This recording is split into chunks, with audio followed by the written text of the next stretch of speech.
Vale. Entonces, bueno, ojalá se acuerden algo de la materia de capa límite, pero... chuta, la rota.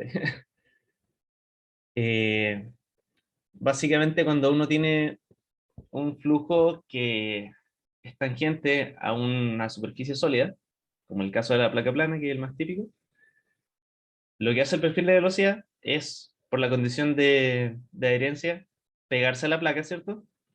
Pero como el flujo uno supone que ocupa como todo el espacio más allá de la placa, entonces lejos de la placa uno esperaría que la velocidad del flujo no fuera afectada por la placa, sino que fuera como una velocidad como única, como homogénea. Y esto es lo que pasa con el viento, ¿cachai? Por ejemplo, si uno pone un anemómetro, que es un dispositivo para medir la velocidad del viento, si uno lo pone muy alto, da lo mismo a la altura que lo pongáis, vaya a medir la misma velocidad. O sea, todo el viento se va a transportar en masa prácticamente. Pero si uno lo pone a distancias relativamente cercanas al suelo, uno ya va a ver variaciones que tienen que ver con el perfil de velocidad. Y entonces siempre el perfil de velocidad va de cero en la placa hasta una velocidad como se le dice velocidad del flujo externo, por decirlo así, fuera de la capa límite, que es donde la velocidad cambia de cero a ese valor. Pero en realidad ese punto exacto donde la velocidad pasa a llegar exactamente a la velocidad del flujo externo no existe, sino que es como asintótico. Entonces la capa límite siempre se tiene que definir de una forma eh, más o menos subjetiva. Entonces, en general, realmente, el punto donde se dice que está la capa límite es el punto donde la velocidad en ese punto es el 99% de la velocidad del flujo externo. Entonces, en general el flujo externo es conocido porque se puede medir con un anemómetro o cualquier cosa, pero lo interesante es saber cómo exactamente está variando ese perfil de velocidad. Y eso es lo que resuelve el problema de Blasius de forma semi-analítica. Pero en realidad, lo que vamos a ver en este problema es que uno puede considerar el problema de una forma mucho más simplificada. Por ejemplo, suponer una forma del perfil de velocidad, pero no necesariamente como saberlo en detalle, por ejemplo. Podemos no saber en un principio a qué altura debería estar la capa límite, por ejemplo, eh, pero podemos suponer una forma muy simple, como la que vemos acá, con un perfil lineal, y una vez que llega a la capa límite ya la velocidad es la del flujo externo. Y con eso podemos sacar resultados que no son tan lejanos de la realidad, en verdad. Entonces eso es lo interesante. Vamos a suponer para este caso que tenemos un perfil lineal y esta solución eh, se ha hecho con no solo perfil lineal, sino que, por ejemplo, el perfil más realista en realidad sería como que aquí empiece, no sé, puede empezar con un cierto pendiente, pero luego como que se va curvando de a poco hasta que llegue a ese radio. Entonces, por ejemplo, una función que sea como la mitad de una onda de un seno podría ser más precisa incluso. O una función cuadrática, algo así. Pero vamos a ver que el perfil lineal no es tan malo si uno quiere sacar resultados fáciles. Bueno, pues tenemos que tener en cuenta que, por ejemplo, si tenemos una placa que empieza en un cierto punto y, no sé, por la placa infinita hacia atrás, entonces como vamos a suponer que ese flujo externo venía desde afuera de donde está la placa, como desde lejos, entonces cuando uno ve la punta de la placa, en realidad la velocidad de ese flujo externo ya está llegando a ese punto. O sea, por decirlo así, si nos separan el borde, uno no alcanza a medir como una velocidad que vaya desde cero hasta la velocidad U mayúscula, por decirlo así, sino que uno va a medir ese cambio instantáneamente, porque la velocidad, por ejemplo, va a ser homogénea. O sea, a ver, ¿realmente estoy entendiendo? Si está nuestra placa,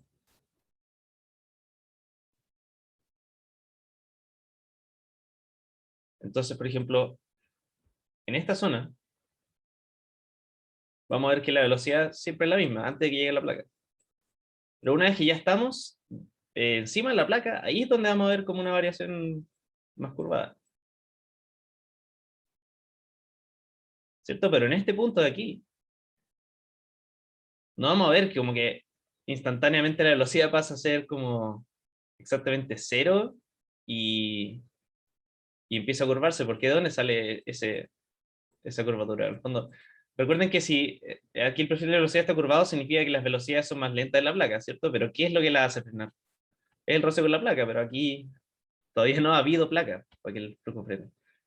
Entonces, en el fondo, eso significa que aquí la velocidad del flujo externo está justo encima de la placa, pero aquí ya va a haber una mayor cantidad de fluido que va a haber frenado. Entonces, el flujo externo se va a alcanzar como por acá. Entonces, más adelante, más arriba. Y estos puntos que estoy marcando son más o menos donde está la capa límite. O sea, la capa límite tiene una forma así. Y de la teoría se ve que idealmente esa forma es una parábola. Como una función raíz cuadrada, en realidad, si uno piensa como en X. Eh, y claro, ¿por qué aumenta? Si no les queda claro, es porque si una mayor cantidad de fluido empieza a frenar, entonces mientras más tiempo pase de que las partículas están viajando hacia la derecha, lo que quiere decir un mayor X, ¿cierto? Entonces esas partículas van a haber alcanzado a frenar a las partículas que están encima de ellas. Entonces, por ejemplo, la partícula que estaba acá, por ejemplo, aún va con el flujo completo, sin que la hayan frenado. Pero una vez llega como hasta acá, viajando, ¿cierto? Hacia la derecha, va a llegar un punto en que la partícula que tiene debajo ya va a estar más lenta. Entonces va a frenar a esta. Entonces, cuando esta partícula llegue más a la derecha, va a estar más lenta todavía. Entonces, la velocidad de esta partícula aquí es más chica que acá. Pero la partícula que estaría acá arriba le pasa lo mismo que la que le pasaba a esta antes. Que en ese momento es donde empieza a frenar y por lo tanto aquí es donde se marca la capa límite. ¿Están entendiendo bien esto? ¿Alguien tiene alguna duda? Todo claro por mi parte. Ya, es buenísimo. Entonces, si nosotros medimos los efectos completos de ese frenado en toda una superficie transversal, por ejemplo acá, por ejemplo, sabiendo que ya esta partícula apenas ha frenado, esta frenó más, podemos sacar como una especie de medida total de lo que está pasando en una superficie, o sea, para cada X. ¿Ya? Y eso es lo que mide una ecuación que se llama la ecuación de momento integral, o la ecuación integral de momento, que la dedujo alguien que se llama von Karman, que si se fijan, esta ecuación, que es esta, no tiene, no está diciendo ni la capa límite ni una altura I, porque es algo que pasa de forma como total o integral, porque de hecho se deduce integrando en la superficie transversal, como según Y, y relaciona directamente esto que se llama el espesor de momentum de la capa límite, que les voy a decir lo que es, con el esfuerzo de corte en la pared. O sea, nada que sea como local a través de la capa límite, sino que es como que se cumple para, en el fondo, una posición en la placa, ¿no? Y esto, que es el espesor de momentum, marca o mide cuánto momentum se ha perdido a esa distancia X respecto del inicio de la placa. Porque obviamente ese frenado que causa la placa hace que las partículas pierdan momentum, las frena, y entonces eso, este espesor, es una medida de cuánto momentum se ha perdido en total, a través del inicio de la placa hasta un cierto X. Entonces esta derivada respecto de X dice como cuánto momentum se está perdiendo como marginalmente en este X. Y eso tiene que ver, de hecho hace sentido, con el esfuerzo de corte. O sea, localmente cuánto está haciendo frenar la placa es cuánto momentum se está haciendo perder en ese punto, en total. Y eso nos va a ayudar a sacar conclusiones muy interesantes. Entonces, ¿qué es lo que queremos acá saber? Ah, bueno, y la medida exacta de este proceso de momentum es a la altura a la cual ya el momentum se deja de perder. O sea, que el momentum desde ahí hacia arriba es el momentum que trae el fluido desde antes de la placa. Y es una altura. Y tiene que ver con el espesor de la capa límite, como se definió antes, que es el 99% de las velocidades externas, pero no son iguales, sino que hay una relación. Entonces, la idea es descubrir cuánto es el espesor de la capa límite, el espesor de momentum, bla, bla, bla, y el esfuerzo de corte. Simplemente suponiendo este perfil de velocidad lineal, sin saber ni una otra información. Y este delta, que es el espesor de la capa límite, ni siquiera lo conocemos. Estamos suponiendo que tiene esta forma, ¿no? Y la solución de Blasius, que es esa solución como semi-analítica, da esta fórmula para el esfuerzo de corte. Y vamos a ver si podemos llegar a algo parecido. Ya, pues, entonces empecemos con el auxiliar. Y el problema. ¿Y qué vamos a hacer primero? Planteamos la ecuación integral de momento. Y, primero que nada, tenemos el esfuerzo de corte. Así que el esfuerzo de corte de la placa, por definición, es cuánto varía la velocidad según Y, ¿cierto? Esto es, viene de la materia de Navier-Stokes, ¿cómo se acuerdan? Pero evaluado en la altura C. Ahora nosotros conocemos la forma del perfil de velocidad, según esta fórmula que tenemos a la derecha, que la impusimos nosotros. Entonces, si reemplazamos, veríamos respecto ahí y evaluamos en cero, nos queda esto. ¿Ya? Rho por densidad, o sea, por viscosidad cinemática, y tenemos la velocidad y la capa límite que aún no conocemos. Aparte, el espesor de momento, como les dije antes, tiene esta fórmula. ¿Y qué quiere decir esta fórmula? En realidad es como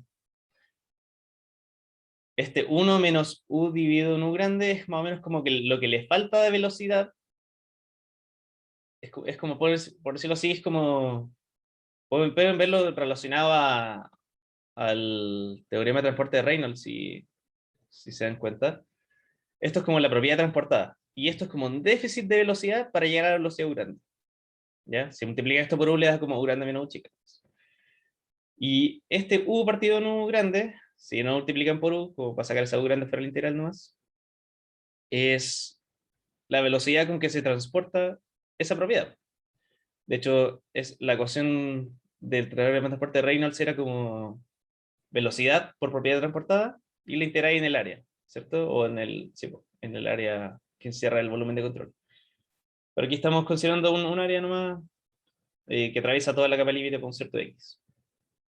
Una que es cualquiera. Y bueno, se divide por u grande 2 veces para que quede en unidad de altura, ¿no?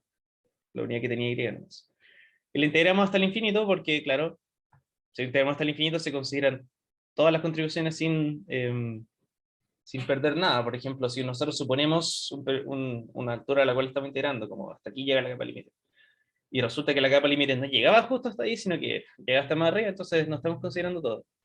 Entonces esta es la definición más formal, pero de repente se puede reemplazar el infinito por el espesor de capa límite, si es que uno conoce ese espesor, porque ya uno dice como ya, lo que pasa más arriba de la capa límite ya apenas contribuye, en menos de un 1%, ¿cierto? Por la definición. Bueno, aquí de nuevo podemos reemplazar el perfil de velocidad de luz, y como les dije, pusimos la capa límite arriba, porque no vamos a integrar esto hasta el infinito, porque nosotros buscamos saber cuál sería el valor de ese delta de la capa límite, tal que consideremos prácticamente todas esas variaciones y no perdernos nada, como dije antes. Entonces podemos resolver esta integral y nos queda delta partido 6. ¿Ya? Entonces aquí tenemos una expresión para θ, el espesor de momento, en función de delta, y también para el esfuerzo de corte en función de delta, ¿cierto? Y esa U grande la conocemos, ¿ya? Por ejemplo, puedo medir la velocidad fuera del flujo fácil con un anemómetro o cualquier cosa. Entonces, bueno, reemplazamos las dos cosas de la ecuación integral de momento.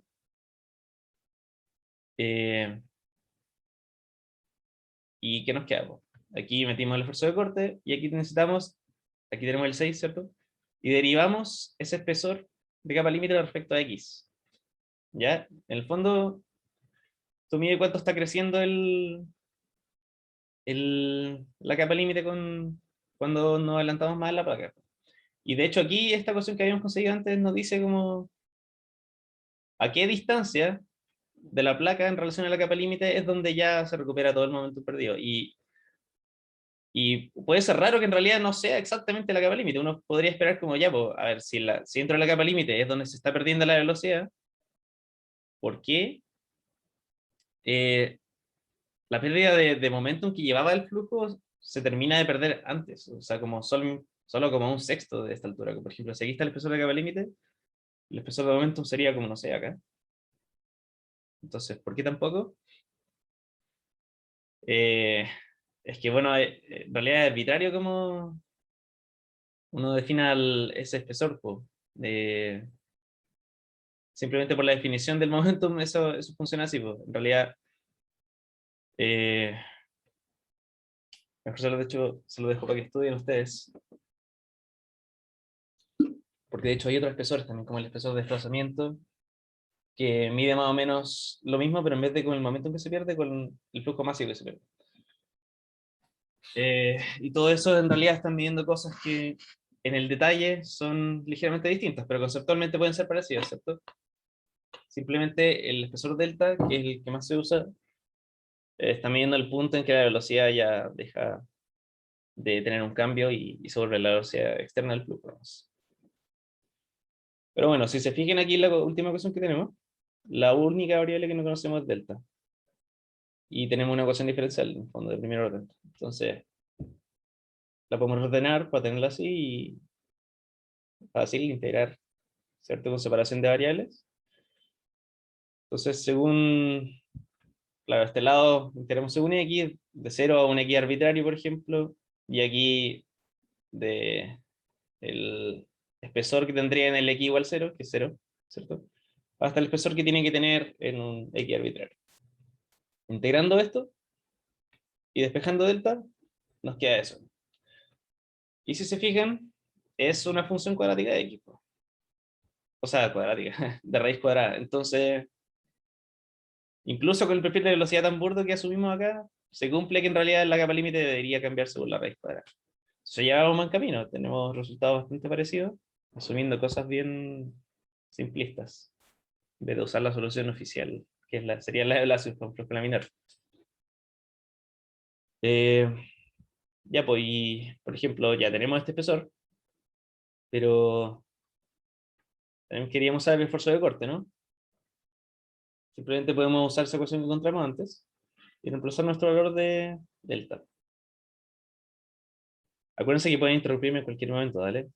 Puede que esté hablando rápido, pero de verdad, o sea, está hecho para que me interrumpan y en cada momento que no entiendan lo revisamos y ahí seguimos. En realidad, esto no va a ser tan largo como para tener que aprovechar el tiempo al 100%. ¿Ya? Entonces, bueno, aquí podemos reemplazar delta y nos queda algo así, lo ordenamos un poquito más y nos queda un esfuerzo de corte con esta fórmula. Y aquí vemos cómo depende de X. Aquí vemos que el esfuerzo de corte se reduce eh, mientras mayor sea X. O sea que el esfuerzo de corte al principio de la placa es máximo y después el esfuerzo de corte ya no va a ser tanto cuando estemos más atrás de la placa. Y ojalá le haga sentido eso, porque piensen que, miren, voy a poner el dibujito que hice antes. Aquí nos dice que el esfuerzo de corte en la pared en este punto va a ser más grande que acá. ¿Y por qué? Porque piensen que aquí la velocidad va a ser como máxima y en un punto, como una distancia tan chica como ínfima, se va a reducir a cero. Entonces, como que esa variación del perfil de velocidad es tan brusca, es como infinitamente puntuda, que en el fondo es como si,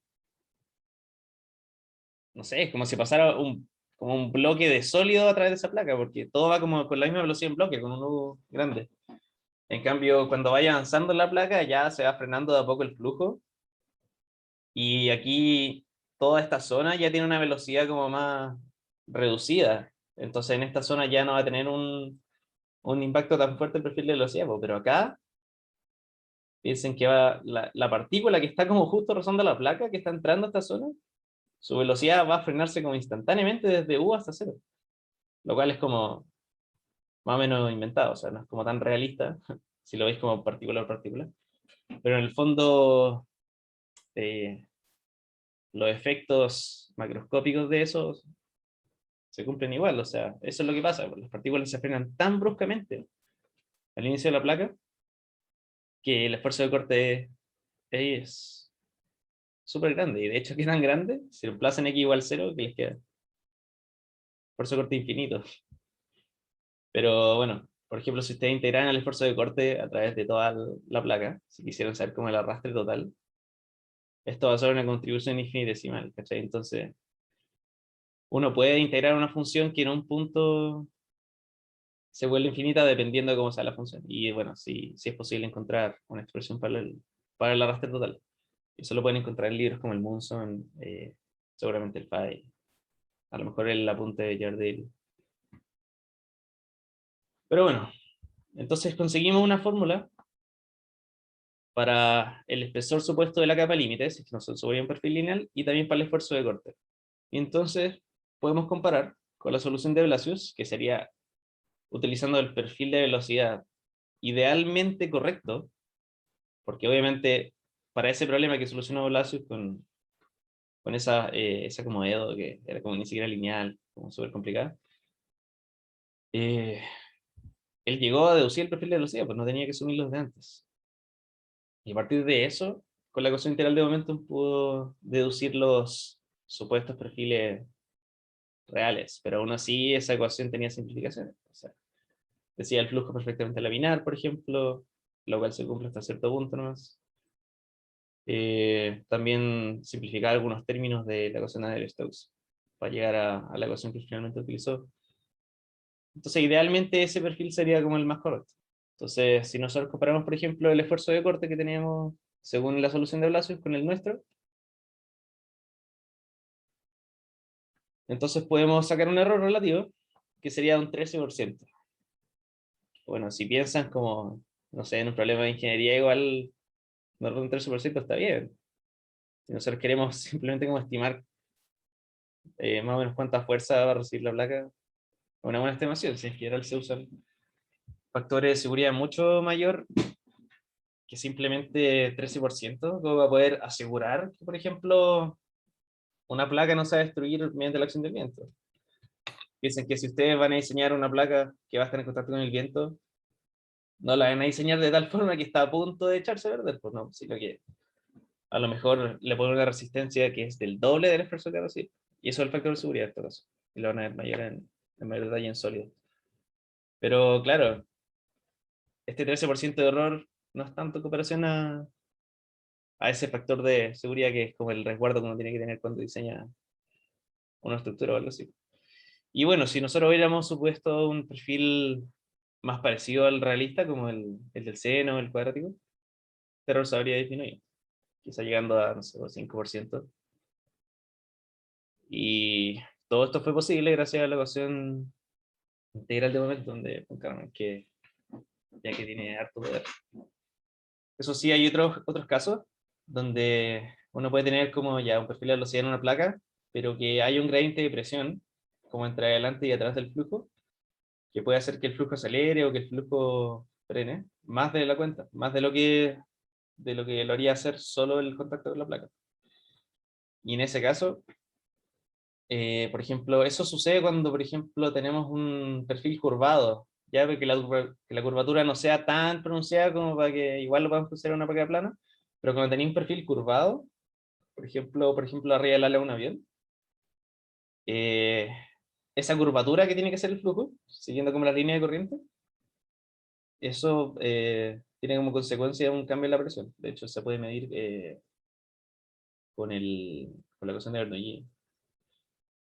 Y en esos casos, la ecuación de integral de momentum con Carmen es mucho más complicada. Así que, más bien para los casos de placa plana es donde podemos llegar a como resultados súper buenos con suposiciones tan burdas como esta, como la del perfil lineal. Y bueno, eso fue el primer problema, po. Así que estoy dejando ahora mismo un espacio de dudas, pero si nadie me dice nada, voy a seguir.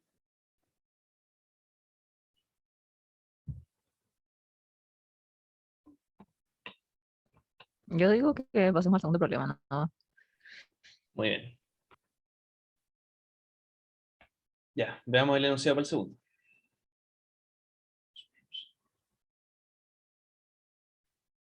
Ya, para este problema, que ya pasamos al área de sustentación, en vez de lo de capa límite en sí. Nos vamos a imaginar, esto es como un cartel, por decirlo así, que tiene una bisagra acá arriba, y se puede mover como así, la acción del viento, ¿cierto?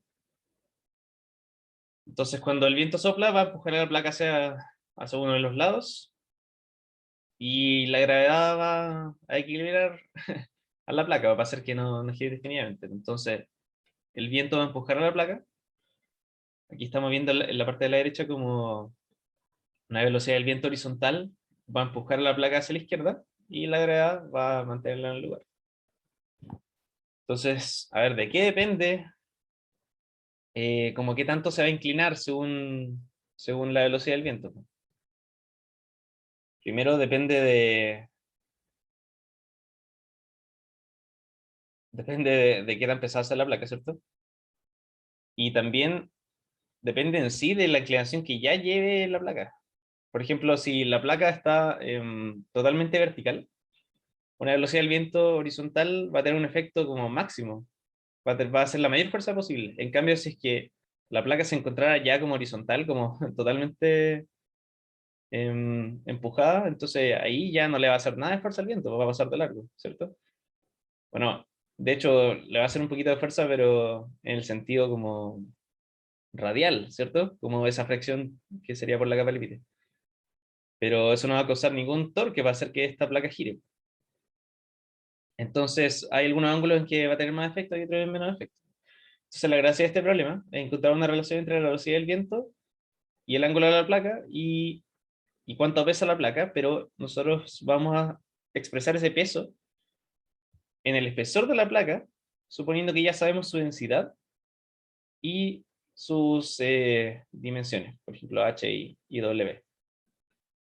Entonces, esto es un problema de diseño, por decirlo así, en que nosotros tenemos que encontrar el espesor que hace que para cierta velocidad del viento la placa tenga un cierto ángulo. ¿Ya? Y de esta forma, esta placa, que simplemente está como bisagrada, puede servir como un anemómetro, que es un medidor de velocidad del viento. Entonces, por ejemplo, si nosotros ponemos un transportador así para medir ángulos, y hacemos la relación entre ese ángulo y la velocidad del viento, podemos simplemente usar esto para medir la velocidad. Y bueno, en este caso la placa es de aluminio, que sabemos su densidad, y ojo, miren, que no sabemos exactamente las dimensiones de la placa, pero sabemos que es el doble de alta que de ancha, o sea que H es el doble de W. A ver si estos datos van a ser suficientes. Entonces, ya pues, empecemos el problema.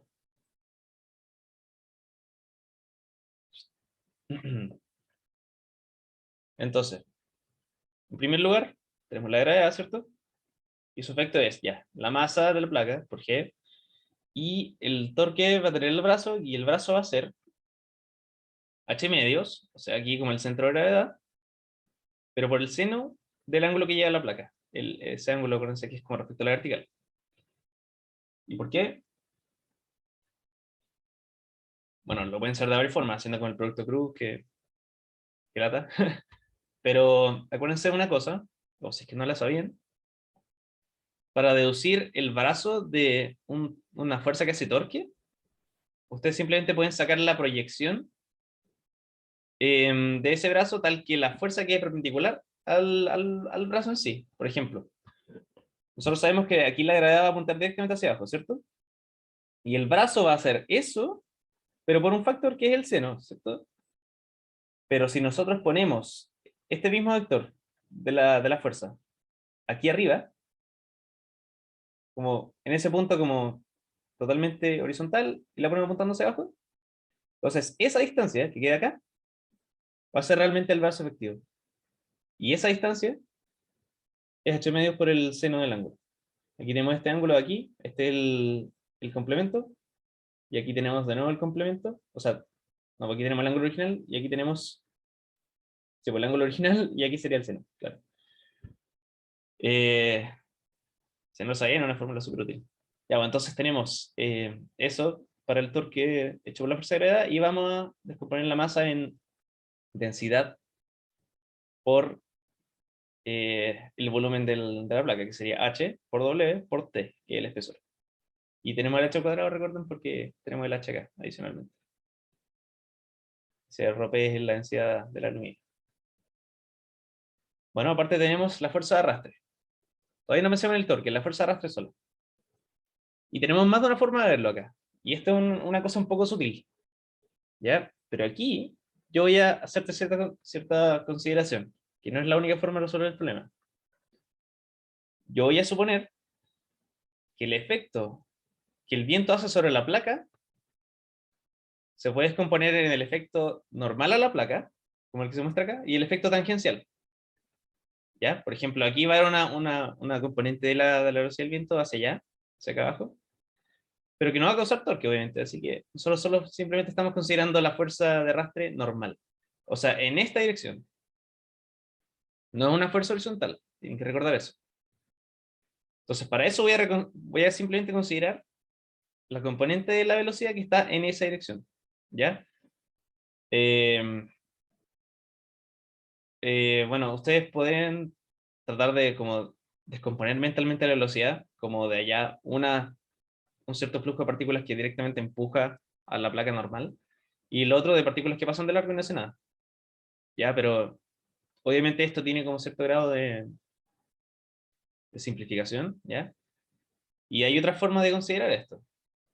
Después le voy a decir, por ejemplo, una, si es que se animan a intentar hacerlo de la forma alternativa.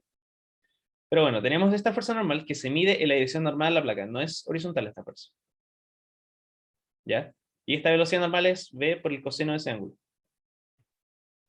¿Ya? Este mismo ángulo es el mismo que este, hace la cosita de los triángulos y van a llegar a esto, ¿ya? Entonces, ahora que tenemos la fuerza, podemos calcular el torque. Y aquí el brazo es h medios, y sin ese seno, o sin ningún coseno, porque dijimos que esa fuerza es ya perpendicular al brazo, en esta dirección. Entonces aquí el brazo es simplemente h medios. Entonces podemos multiplicar esto y llegamos a esta expresión. Ahora, ¿cuál es la otra forma en que uno puede pensar esto? ¿Ya? Uno puede considerar directamente una fuerza de arrastre que sea horizontal, pero en este caso, ¿qué va a pasar? El área que tiene la placa, para este caso de normal, consideramos el área completa de la placa, que es H por W. ¿Ya? Pero si uno considera un flujo horizontal que llega hacia una placa que está inclinada, el área efectiva con la que se encuentra ese viento es menor. Simplemente esta proyección vertical del área, que va a ser perpendicular al viento.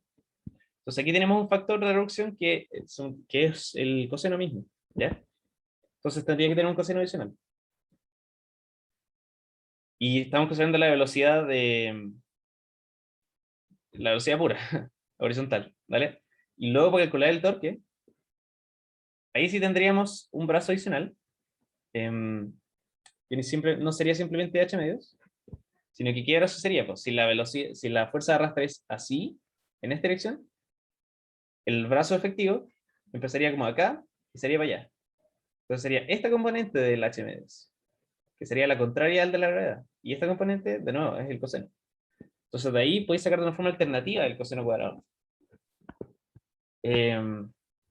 Pero esta cosa tiene ciertas sutilezas porque si es que nosotros esperamos llegar a esta misma fórmula de esas dos vías, estamos suponiendo, por ejemplo, que el coeficiente de arrastre es el mismo en los dos casos, pero el coeficiente de arrastre es el mismo en una placa inclinada que en una que está normal.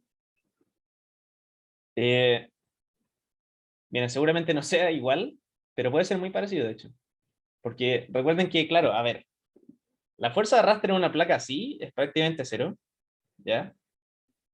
Vamos a tener esa flexión, obviamente, pero nada comparado a esto, ¿ya? Entonces, claro, ya, el arrastre así va a ser mayor que esto, ¿ya? Pero piensen que depende directamente del área proyectada, ¿ya? Si nosotros ponemos la velocidad del viento así, aquí el área que va a tocar esa pared va a ser aquí.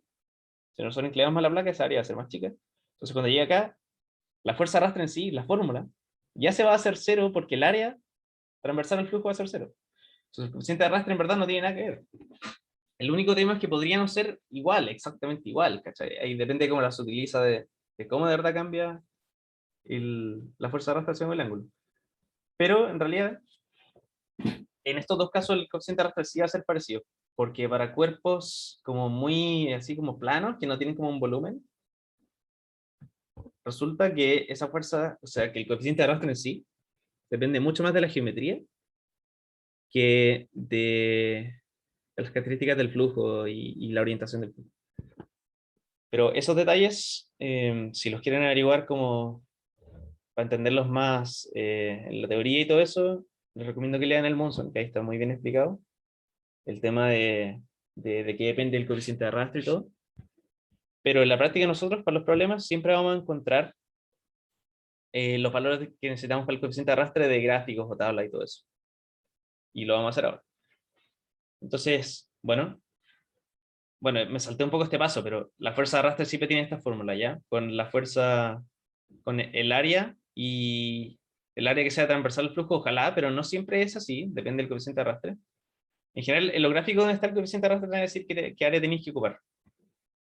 Y Sí, bueno, y de hecho tuvimos un control en mecánica estática donde salía esa fórmula, porque teníamos una placa, como un panel solar, y que ¿ya? el viento lo empujaba y salía esta fórmula de la fuerza de arrastre y teníamos que calcular como el torque y los momentos ahí presentes y todo.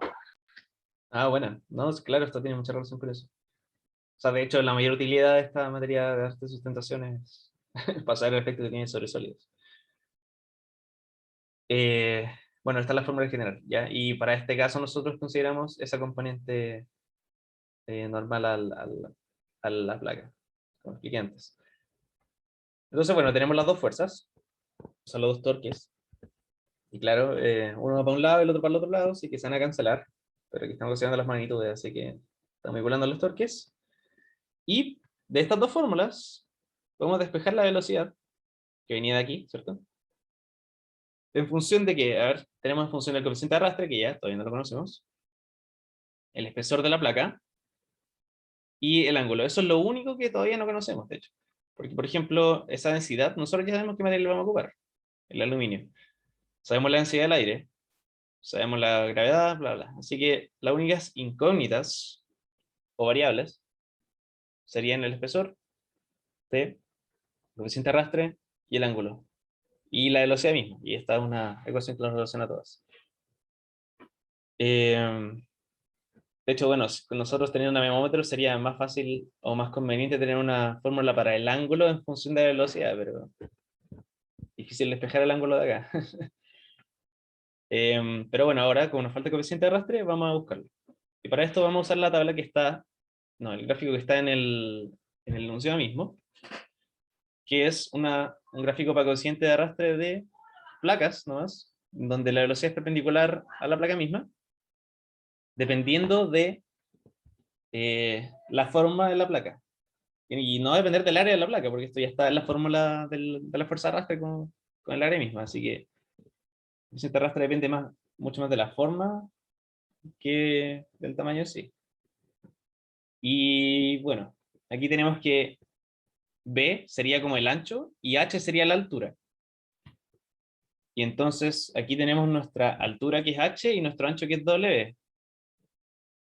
Entonces, no sé, ¿pues ¿alguien me puede decir cuál es nuestra relación de aspecto que tenemos que ocupar?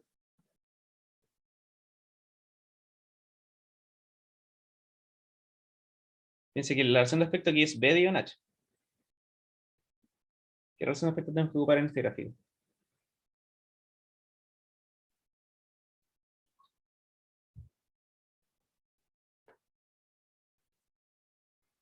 Ya que es un fome. Lo que pasa acá es que da lo mismo si la placa está orientada así o así. Va a tener la misma fuerza, ¿cierto?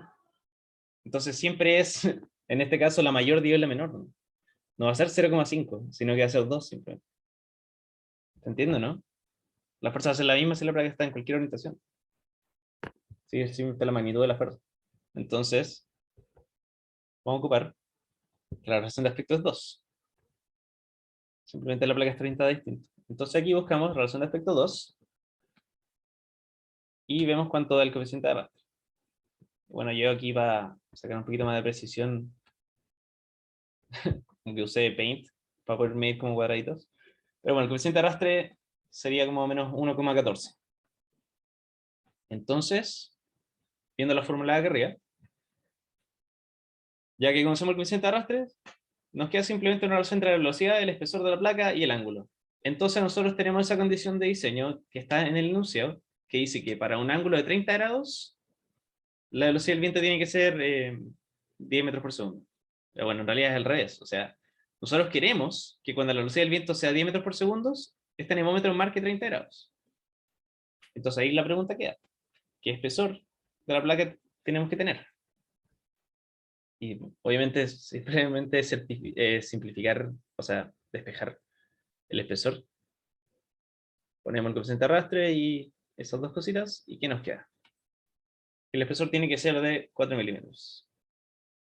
Y no sé ustedes, pero a mí igual me hace sentido. El aluminio es más o menos pesado, pero no demasiado. Entonces, cuando la velocidad del viento es de 10 metros por segundo, que es como 36 kilómetros por hora, igual es una velocidad del viento como razonable, te pega, pero tampoco te bota.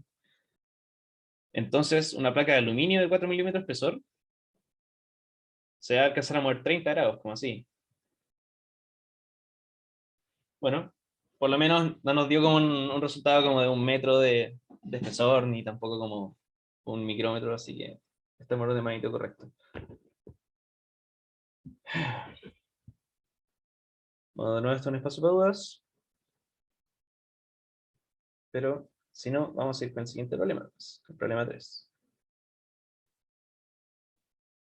Y ahí vamos bastante bien con la hora. El problema 3 es como igual de largo que el que acabamos de hacer.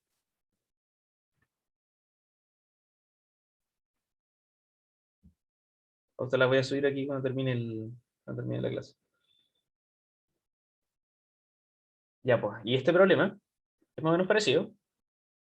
Bueno, la materia es la misma, básicamente, pero aquí ¿qué tenemos? Tenemos un buzo que está andando bajo el agua como con un jetpack submarino, pero la gracia de esto es que puede mantener una velocidad constante y completamente horizontal, independiente de lo que le pase. Este buzo está andando horizontal con una velocidad de 5 metros por segundo. Y este buzo tiene amarradamente un cable, una boya, que es de plástico, entonces esa boya tiende a flotar en el agua. Pero tanto la boya como el buzo están completamente sumergidos en el agua. Entonces, dado que va a haber una fuerza de arrastre hacia atrás, y aparte la boya flota, la boya va a hacer un ángulo respecto al horizontal, mientras está siendo tirada. Y como estamos suponiendo que, a ver, este sistema está como en estado estacionario, no es como que esté acelerando el buzo y esté recién tirando la boya, sino que está todo andando así, bueno, entonces, tanto el buzo como la boya van a tener la misma velocidad, ¿cierto? Porque si no, aquí iría, claro, a ver, si el buzo empieza a andar demasiado rápido, sí, pues esperaríamos que el ángulo se vuelva menor. Pero mientras esté andando a la misma velocidad, se va a mantener igual. Porque bueno, hay una fuerza hacia adelante, que es el tirón del cable, y una fuerza hacia atrás, que es el arrastre. De hecho, aquí a la derecha podemos ver todas las fuerzas que participan. Entonces, a ver, ¿qué sabemos? Los datos del agua, sabemos el tamaño de la boya, que es medio metro de diámetro, la densidad de la boya, del material, y bueno, esa velocidad. Entonces, básicamente queremos saber el ángulo al que va a estar el cable. Entonces, primero, chequemos cuáles son las fuerzas que tenemos, po. Como sale acá a la derecha, tenemos 4 fuerzas. La tensión del cable, que va a estar en un cierto ángulo. La fuerza de arrastre, que va a ser hacia atrás solamente, porque recuerden que tanto la boya como el buzo están yendo horizontalmente. La fuerza de empuje, que va a causar la flotación. Y el peso mismo de la boya. Entonces, primero tenemos que hacer balance de fuerza en distintas direcciones. En el sentido horizontal, ¿qué tenemos? Tenemos la componente horizontal de la tensión, que es por el coseno de este ángulo. Y la fuerza de arrastre, ¿cierto? Nosotros podemos poner la fórmula para la fuerza de arrastre. En este caso la velocidad era U, que no se confundan, porque vamos a usar V para el volumen de la boya. y tenemos ya la tensión, el área de la boya, el coeficiente de arrastre que todavía no conocemos, y podemos despejar la tensión. ¿Ya? También podemos hacer lo mismo con las fuerzas verticales. ¿Y qué tenemos acá? Pues tenemos la fuerza de empuje, el peso y la otra componente de la tensión. La fuerza de empuje es igual al peso del agua que ocupa el mismo volumen que la boya. Eso es por el principio de Arquímedes. Y la fuerza de gravedad es simplemente la masa por la gravedad, y la masa la vamos a expresar como la densidad de la boya misma por el volumen de la boya.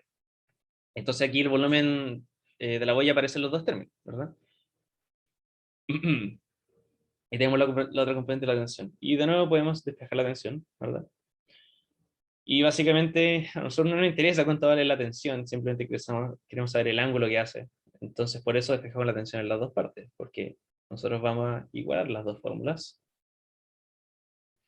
Y entonces considerando los dos términos que están a la derecha, simplemente tenemos una relación entre el ángulo, la velocidad, la densidad, el volumen. Despejando esto, bueno, tenemos un seno y un coseno. Si lo dividimos, obviamente nos va a quedar la tangente, ¿verdad? Y bueno, ¿de qué depende el ángulo, po? Aquí depende de qué tanto flote. Esto es lo que está midiendo esto. Es como un balance entre el empuje y la gravedad.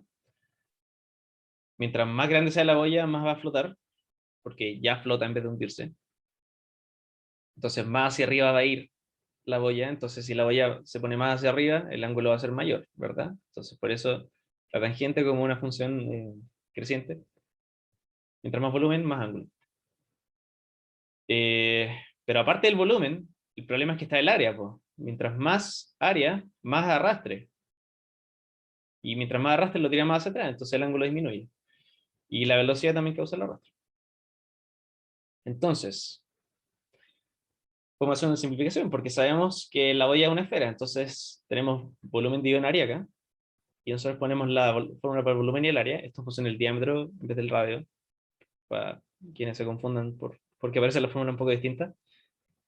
Y llegamos a que esto es simplemente 2 dividido en 3. Entonces, como considerando todo, en realidad el ángulo aumenta mientras mayor sea la boya, independiente de que tenga más área. Entonces, bueno, poniendo eso en la fórmula de arriba, llegamos a una dependencia del ángulo en el tamaño de la boya, en diámetro, la densidad y todo eso. Bueno, y lo único que no conocemos de acá es el coeficiente de arrastre. Así que de nuevo, a sacar el coeficiente de arrastre. Y para esto vamos a ocupar de nuevo el gráfico que aparece en el enunciado, esta vez para esferas. Y aquí, como la esfera es un cuerpo que tiene un cierto volumen, como les dije antes, y no es como una placa, que es como un objeto bidimensional nomás, donde, como donde el aire pasa y ya como que genera esas telas turbulentas. Aquí, en general, como les dije, todos los objetos que tienen volumen, eh, el coeficiente de arrastre no solo va a depender de la geometría en sí, sino que va a depender de las características del flujo. En este caso, midiéndose por el número Reynolds, y también depende de la rugosidad de la esfera. Porque si la esfera es más rugosa, va a causar mayor turbulencia en la superficie de la esfera, y eso también cambia las características del flujo. Pero aquí vamos a suponer que la esfera es lisa, así que vamos a tomar esta curva de aquí, ¿ya? Por ejemplo, la bola de golf tiene mucha rugosidad porque tiene hoyos que son grandes en comparación al diámetro de la esfera. Entonces, claramente tiene una curva muy distinta a la de una esfera lisa. Eh, y bueno, si se preguntan por qué el coeficiente de arrastre cambia tanto a partir de cierto como Reynolds, eso es porque independiente de que, por ejemplo, alrededor de una esfera, cuando pasa un flujo, aunque sea laminar ese flujo, eh, lo que va a pasar es que aquí, como atrás de la esfera, se va a generar esa estela turbulenta, que yo creo que la deben haber visto en clase, que básicamente es que como que el flujo no alcanza a dar como toda la vuelta a la esfera, po, como hacer así, sino que en cierto punto, como la superficie de la esfera va a estar frenando a las partículas que están más pegadas, por el mismo efecto de capa límite, ¿cierto? Va a llegar un punto en que la velocidad ya no va a poder como seguir avanzando así, como siendo frenada, entonces en cierto momento como que ya se va a despegar ese flujo, como que la velocidad que está viniendo acá ya no va a seguir con la forma de la esfera, sino que va a seguir de largo. Y lo que queda entre medio es esa estela turbulenta, que es aire que no está yendo en la dirección del flujo, sino que está como atascado y con turbulencia. ¿Ya? Eso pasa con todas las esferas. Pero lo que pasa es que a partir de cierto número de Reynolds, que acuérdense que lo que mide el Reynolds es como qué tan brusco está yendo el flujo, por decirlo así. Mientras más velocidad, mayor Reynolds, pero si el flujo es más viscoso, es menos brusco, aunque vaya con la misma velocidad, como que se va a tender a pegarse más, entonces va a ser más estable. A partir de cierto número de Reynolds, lo que pasa es que lo que hace el flujo alrededor de la esfera es que ya la capa límite se vuelve turbulenta antes de que se quiebre el flujo. Entonces, ese efecto de turbulencia se va como a poner como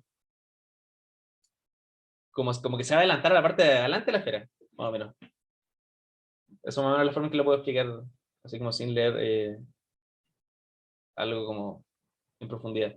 Entonces, eso pasa a partir de cierto Reynolds porque eso causa como un gatillo en que la turbulencia como que ya no solo está en la parte de atrás, sino que va como a abarcar también las partes donde el flujo todavía está fluyendo. Y eso va a causar que la fuerza arrastre como que tenga un cambio brutal. Y de hecho, esto es en parte lo que causa como que cuando uno está ahí yendo en avión y de repente como que está ahí andando completamente estacionariamente y de repente como que el avión hace como... Bueno, eso es porque en alguna parte del avión debe haber pasado esto. No solamente pasa en esferas, sino que a partir de cierto Reynolds en general, como que en cuerpos que tienen volumen, existe como este golpe que tiene que ver con cómo está yendo el flujo a través del cuerpo, que en cierto momento pasa a ser turbulento. Bueno, eso es un dato freak. Ahora, para saber el coeficiente de arrastre de la esfera, necesitamos el número de Reynolds. Sabemos la velocidad, el diámetro y la viscosidad cinemática del agua. Está en el enunciado. Así que sabemos que es 1,9 por 10 elevado a 6. Esto ya es después de esa bajadita, entonces el flujo alrededor de la esfera va a ser completamente turbulento.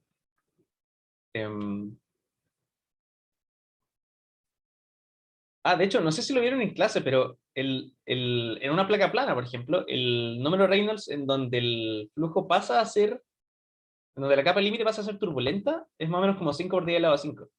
Ya, eso es más o menos esta misma zona, solo que como no es una placa plana y una esfera, claro, el número en sí cambia, pero el efecto es el mismo, es como que la capa límite se vuelve turbulenta alrededor de la esfera. Por eso como que la turbulencia no solo está atrás, sino que como que empieza a haber turbulencia como desde antes. Y el mismo efecto. Bueno, tenemos el número de Reynolds y lo ubicamos acá. Es casi 2 por 10 elevado a 6, ¿cierto? Esto es 10 elevado a 6, esto es 2 por 10 elevado a 6, esto es 4 por 10 elevado a 6. Entonces ya pues buscamos a la izquierda y nos sale que es como 0,15 el coeficiente de arrastre. Entonces, simplemente lo aplicamos a la fórmula, nos sacamos la tangente claramente, reemplazamos datos y nos queda que el ángulo que hace es de 50,7 grados. Lo cual es como mayor que los 45 grados, entonces podemos decir que seguramente el arrastre no es tanto tampoco y bueno, la esfera flota bastante, porque mientras más flote, la flotación es como el efecto principal de que el ángulo sea mayor. Y de hecho, esta es la relación entre la densidad de la esfera y del agua, es como un 30%, ¿no? O sea, claramente va a haber un efecto de flotación bien fuerte. Eh, bueno, y eso pues, fue todo lo auxiliar. Eh, Acuérdense que si no me preguntan nada acá, obviamente pueden preguntar lo que quieran por mail o por el foro. Eh, Así que, no sé, ¿por algún comentario final o algo?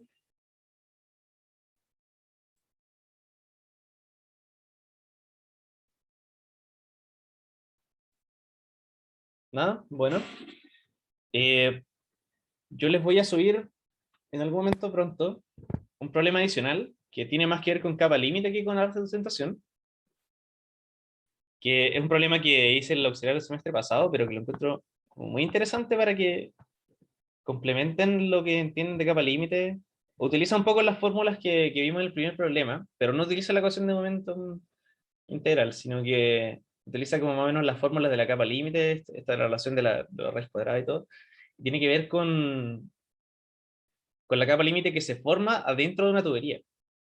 Porque cuando, por ejemplo, tenés un tanque y conectas una tubería al tanque así, cuando el agua empieza a fluir dentro de la tubería, claro, primero dentro del tanque el agua como que está homogéneamente puesta, ¿cierto? Entonces no es como que...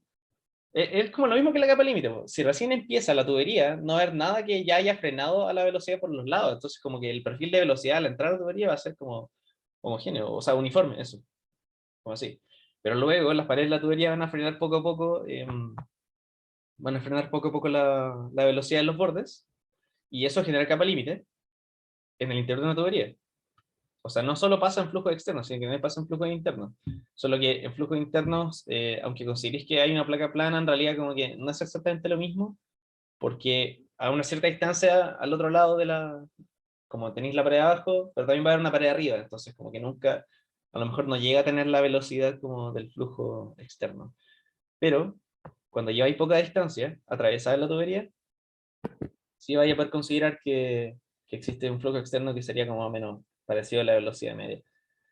Pero como la velocidad en los bordes se va a ir frenando, la velocidad del centro de la tubería va a ir acelerando para mantener el mismo flujo masivo, por conservación de la masa. Eso es algo interesante. Y bueno, en esa zona donde las capas límites todavía se están desarrollando a los lados de la tubería, eso se llama la región de entrada de una tubería. Y cuando las capas límites ya hayan avanzado tanto que se juntan, más o menos ese momento, no exactamente, pero por ahí es cuando el flujo se vuelve desarrollado, que es lo que vimos en la materia pasada. Entonces se juntan las capas límites de la entrada de tubería y ahí más adelante es cuando el flujo ya tiene ese perfil parabólico y se encuentra completamente desarrollado. Así que por eso yo creo que es súper interesante ese problema y les va a servir un poco para estudiar para el control 3. Le voy a subir directamente el problema con la pauta. Si ustedes quieren resolverlo, bacán, porque no es tan complicado. Pero también les sirve como para complementar su entendimiento, porque la pauta igual está bien explicada, yo creo. No simplemente como para llegar a los números. Así que la van a poder aprovechar harto, yo creo. Y bueno, el control 3 es como en 2 semanas más, creo. Sí, porque tenemos una clase auxiliar más la próxima semana conmigo, la de flujo en tuberías, que creo que ya lo empezaron a ver. Y luego sería el control 3. Así que eso, po.